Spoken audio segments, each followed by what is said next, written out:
खुलुमबाय रायजो राजा नोंथांमोन थांनाय सरकाराव थानायफोरनि समाव मोनसेल' सरकार नङा बयनिबो सरकारावनो बेफोरबायदिया जाद्लायलाङो नामाथाय आं बेखौ बुंनो रोङा नाथायबा जौ दखाननि लाइसेन्सआ थांनाय सरकार थानाय समावहाय आंनि नोजोराव गोबाङानो जौनि दखान खुलिदों आरो जौनि दखान लाइसेन्स होदों बा माबा मोनसे एनअसि हरनाय मानाय बेफोरो थांनाय सरकारावबो एसेब्लाबो बारा जादों दा जायनि जाहोनाव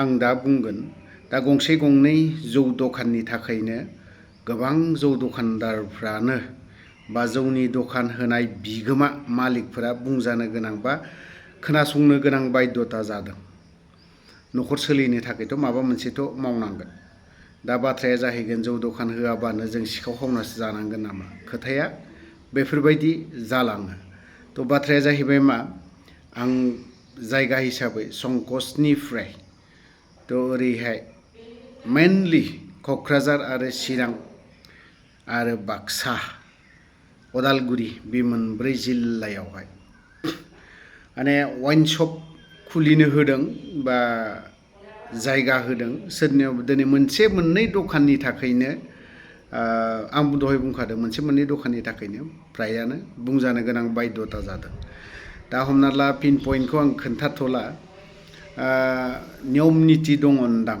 मोननैसो रुल नियम आयेन खान्थि दङ बायदि मोनदों जौ दखान होनायनि बेलायाव थ' जायगा जायगा हाइवे रडनि बेसेबांबा मिटार जानांगौ 50 मिटार जानांगौ बे 50 मिटार जायियावनो सोरबा सोरबाया वाइन शप खुलिदों आरो खायफाया होनोबो मोनोनदां क्राइटेरिया थारलायनांगौ मानिबा ओमफ्राय ओरैबायदि मोनसे दखान जौ दखान दं बियो गुबुन हारिनिसो जौनि लाइसेन्सआ सोरबा सासेनि मुङाव बा जौ दखान होनांगौ पिन पइन्टआ मियादि पाट्टा हायाव होनांगौ गभर्नमेन्टनि हायाव नियम मोनथिनायाव आंनि बुजिनायाव जाखिनि थौले मेलेमजों मोनथिनाय जि जायगायाव गभर्नमेन्टनि हा बे जायगायाव माने जौ दखानखौनो होनो मोना आंनि मोनथिनायावसो दे जायफोर जौ दखाननि लाइसेन्स मोननाय थ' बिसोरो एसेब्लाबो आंनो फोरमायहरबावोब्ला एसे क्लियारसिन जागोन आंनि मोनथिनायाव आंनि बुंनाया कारेक्ट नङाबो जानो हागौ किन्तु दा जोङो क'क्राझार जिल्लायावनो 12 बैसिया नैबे 12 बैसियाना नैबे श्रीरामपुर ओरै बर्डारावहाय माने गोबांनो सोरनि लाइसेन्सफोरा सोरनिबा नाम ओमफ्राय हायाबो गुबुन जायगायाव नङा होमबा दा क'क्राझाराव बेफोरबायदि दङ मेन खोथाया जाहैबाय हाया सोरनिबा नाम ओमफ्राय जौनि लाइसेन्सनि नामा सोरबा गुबुन हारिनि नाम होदों सोरबाया दा बेफोरबायदि बिराद इलिगेल माबा दंलायो थ' बेफोरबायदिखौ आंनिब्ला जौनि डिपार्टमेन्ट ना लाइसेन्स होग्रा डिपार्टमेन्ट बिथांमोना एसे बेफोरखौ नोजोर होलायोब्ला मोजां जायो थ' बेफोरबायदिनो गोबांनो फैयो गोबांनो खोन्थाहरो एसेब्लाबो बुंनानै हो जौनि बेलायावथ' थांनाय सरकाराव एसेब्लाबो लाइसेन्स होनाया एसेब्लाबो बारा जादों जायनि जाहोनाव गोबाङावनो फिसा जायगा बेफोर जौनि दखान होनायफ्राबो बांदों थ' जेखियानो जाला बेखिनियानो बाथ्राया आरोबाव थांनाय सरकाराव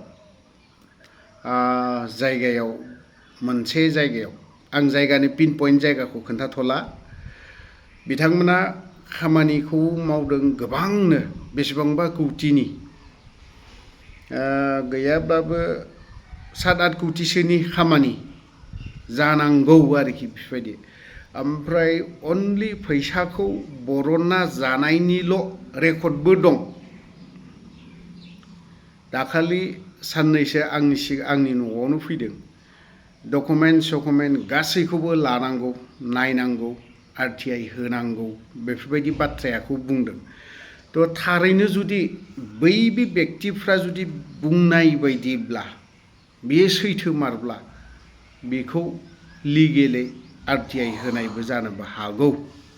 आं बेखौ दिनै क्लियारै खोथाखौ बुंनायबो जाबाय। मानो होनना बुङोबा पिन पइन्ट जायगाखौ आं नायहैगोन खामानि मावमारदोंना मावमाराखै। खोनानो मोन्दों BPF दोलोआ सरखुंथायाव फैनाय लगे लगेनो बे लामाया सेंसन जाबाय होननानै खोनानो मोन्दों।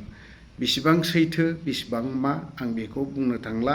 सेंसन जादोंब्ला मोजांनि बाथ्रा, आरो सेंसन जानानै जुदि मोजां मावाखैबा सोरबा BPFजों खोथा गैया।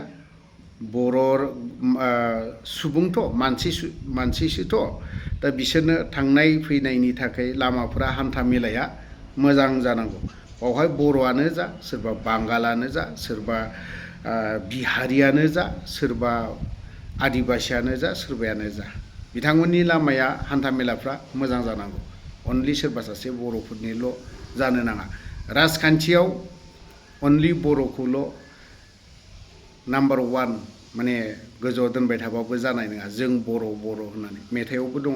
हाग्रामा महिलारि साराबो लिरनाय दोंसे मेथाइ, जों बुङो गासैबो बर', खुगायावल' बर', बाद बाखि जेबो गैया। बे मेथाइखौ मोजाङै खोनासंफिन दानि जेनेरेसनफोरा।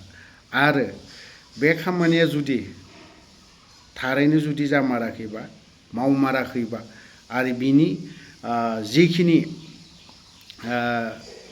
माबा बानायनाय मा होनना बुङो बेखौ, एस्टिमेट ना मा होननानै बुङो बिदिखौ जोंबो मिथिलायलाङा। थ' बेबो जुदि थारैनो जुदि एस्टिमेटनि बायदि जुदि जायाखैबा, मावमाराखैबा, लिगेलै थांगोन बियो, जेबो खोथा गैया। बावहाय जेबो खोथा गैया। नांगौला आंनिफ्राय फैसायानो गलांथों, थेवबो होगोन आं, RTI खालामगोन आं बेखौ। थ' बेखिनियानो बाथ्राया। माखासे बाथ्रा बुंनाया गोरोन्थि जादोंब्ला गासैबो बर' रायजो राजानाव क्षमा बा निमाहा बिनानै आं बावहायनो दोनथ'नाय जाबाय। जय बर' हारिनि।